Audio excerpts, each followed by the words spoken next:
अब for example आपके ज़हन में कोई क्यूरी आती है या डॉक्यूमेंट्स के अंदर कुछ ऐसी चीज़ें हैं कि जिससे आपको कोई मुश्किल पेश आ रही है समझने में, तो आप उसको कैसे आप इदारे तक पहुंचाएंगे, ये टिप्स मैं आपको देने वाला हूं, मेरे साथ रहिएगा। तो व्यूवर्स, टेंडर डॉक्यूमेंट्स रिव्यू करने के बाद आपके जहन में जो भी सवालात आते हैं वो आपने ई पैड्स के ऊपर इदारे को सेंड करने होते हैं।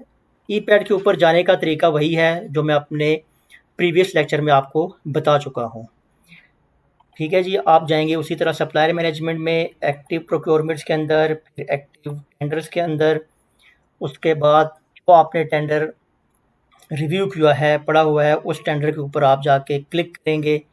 जैसा कि मेरे सामने एक टेंडर ओपन हो चुका है, procurement of maintenance free batteries का।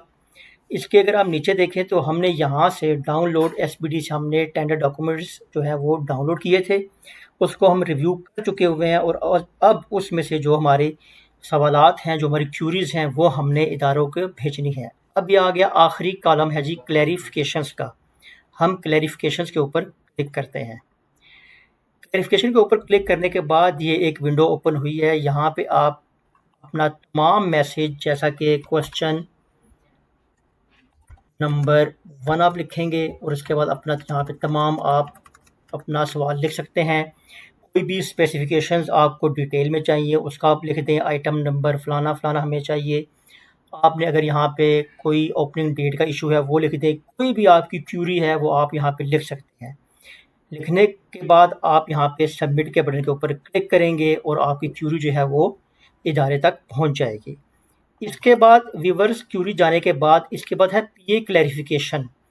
आपकी क्यूरी का जो आंसर आएगा वो पीए प्रोक्योरमेंट एजेंसी क्लैरिफिकेशंस के अंदर आपको मिलेगा। आप इसके ऊपर 2 दिन बाद या 1 दिन बाद या उसी दिन क्लिक करके देख सकते हैं।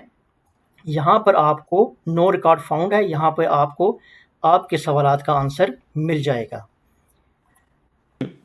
तो व्यूवर्स, आज हमने सीखा कि हमने टेंडर डॉक्यूमेंट्स को कैसे पढ़ना है और उसके सवालात को हमने कैसे हाईलाइट करना है, और अगर हमारी कोई क्यूरी आती है तो उसको हमने कैसे ई पैड्स के ऊपर ऑनलाइन सबमिट किया है। अल्लाह हाफ़िज़।